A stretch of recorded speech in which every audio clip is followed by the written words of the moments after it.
get yourself to blame. Hi there, guys. How are you doing? This is Tutor Hafa, the tutor of teachers.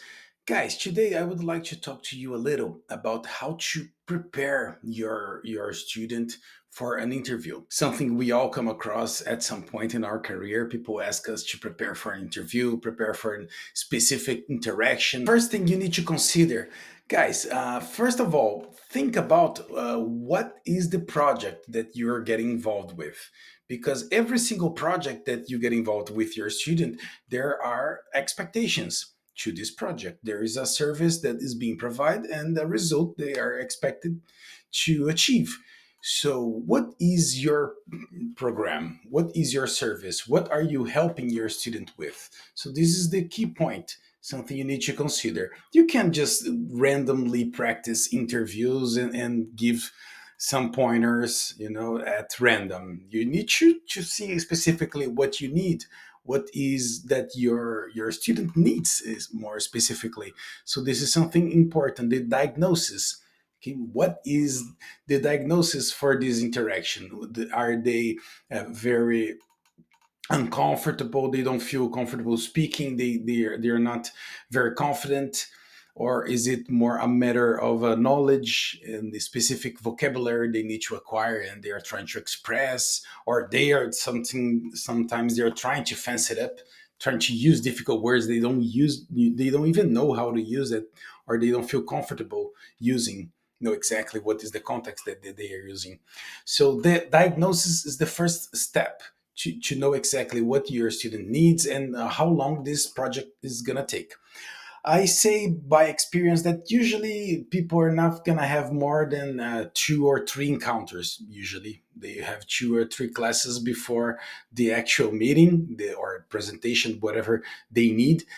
And sometimes even once, but it's very important that you make sure you outline what is your service, what you're trying to work on, and what is the result you're expecting to achieve with your student. Basically, what usually the teachers work on is research, practice, and presentation.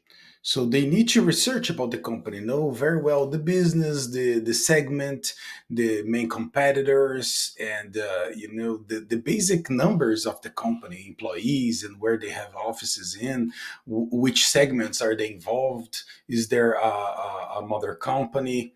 So something basic that they need to know is a research from the company. Everything is network. So I always ask these students, do you know anybody from this company? Do you know anybody who knows anybody from this company who can give you some tips, some inside information? So this is basic, that you show interest. You need to know this, what are the values of the company and such. Analyze the job description and the requirements for this position. This is something good for them. Don't just blabber during the interview. You They don't want you bragging for things they don't need. They need you to be surgical in this interview. They need you to show exactly where they need help with, and it's basically what you do as a teacher when you are giving the demo class to the students. They don't want you telling how you can help them with something they don't need help with. So this is something very important, to be straight to the point. So guys, during the research phase, also extremely important to practice the common questions. HR teams across the world, they usually basically ask the very same questions, and we can look for these questions. I'm gonna leave here tips from websites. You can find these questions, and you can go into them for many classes. They are quite extensive. Specific questions, general questions, and things you need to prepare for the position itself.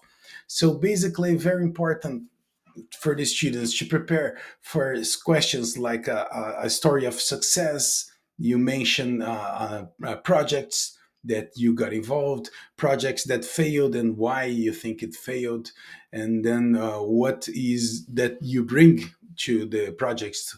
Where is you do your best work? What highlights your best work? Guys, this is a quick tip, the STAR method to use in your behavioral interview. It's a method that reminds you of the process, how to talk about your experiences. So I will leave in the comments the website, okay, in the description. So the STAR method basically consists, DS, you explain the situation, you talk about the situation that the interviewer understand the context. What goes by the situation for the interviewer to understand the context that was included the story you're telling. Next, you talk about the task. What was the problem, the challenge you had to overcome, and then the actions you took. To address the questions, and R, what was the result? What was the outcome for the action you applied? So this is the STAR method to you to remind you don't just go over and over on a situation. You can be a little more concise and straightforward. Common questions such as why did you leave your last company and where do you see yourself in 5 to 10 years from now? So those are classic questions, and there are more in the website in the description. So, very important points to remind your student: practice verbal skills, go straight to the point, don't fool around too much. You're not trying to make best friends. Respect the culture, see whatever is expected in that culture. I had students from the Netherlands, for example, that they couldn't get over the fact that they don't smile, they don't laugh. It's not a moment, it's a serious moment, and they are serious throughout the interview. So I had this student, then okay, I say, all right, there's no problem. We need to practice this, practice as if you were recording to an AI, and that's okay. It's not a problem. You don't need to make a better joke for them to laugh if they are not there for that. So you need to respect and know exactly what is expected from that specific company. So to communicate clearly and concisely, very important to tell the students that active skill is major point here, if not paramount.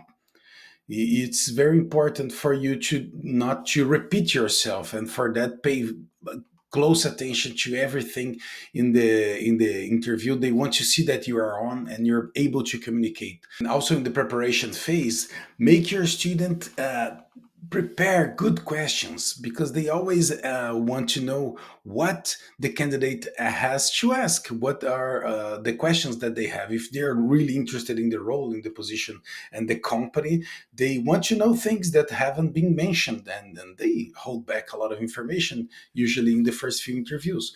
So, what are your questions about the role, about the position, about your conditions, your work conditions, the perks?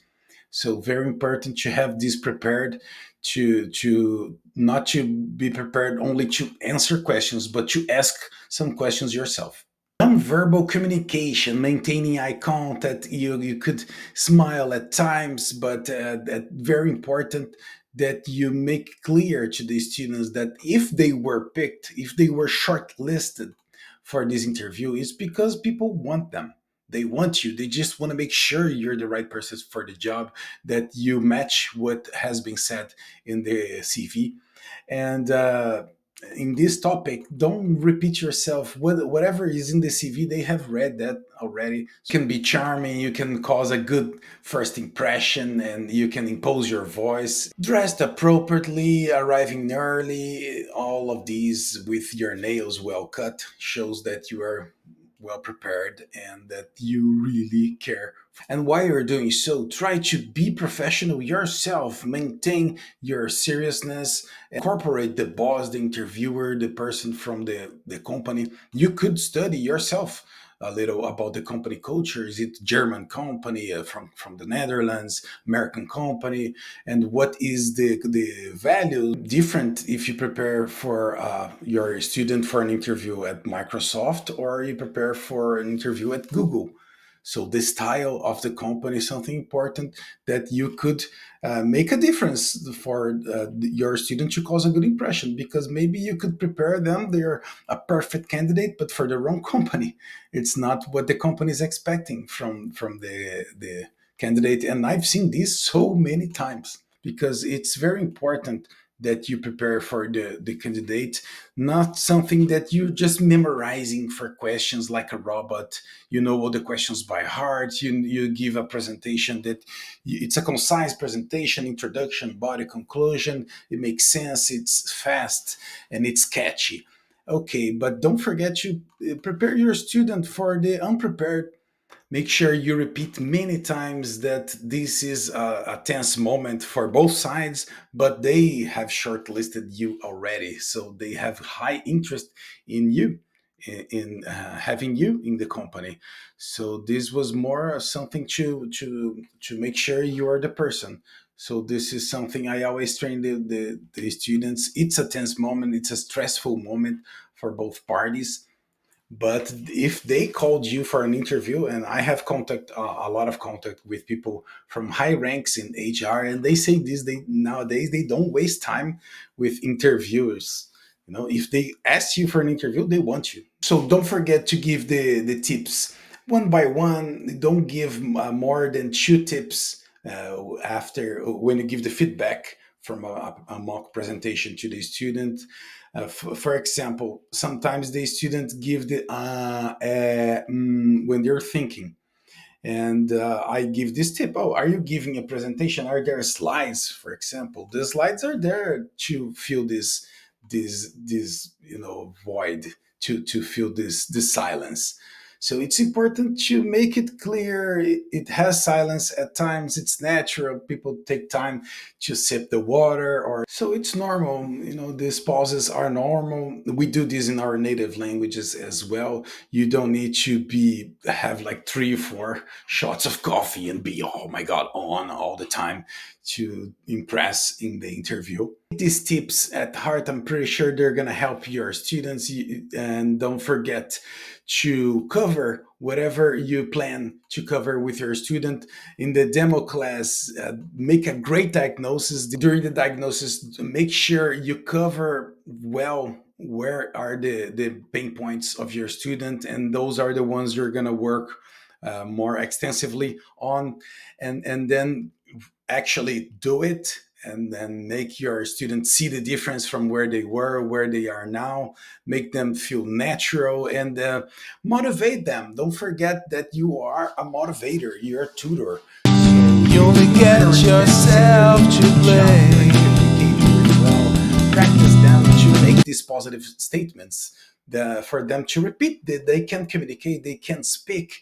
It's not their native language, they were not born speaking, because I got a lot of English speakers that they're upper intermediate, but they keep repeating they have a bad English. I say, don't forget from the President Roosevelt once said, if you say you can, you can. If you say you can't, you are right. So make sure you make it positive, make it a motivational time. After all, it's an encounter that you're building them up for it. And leave the comments.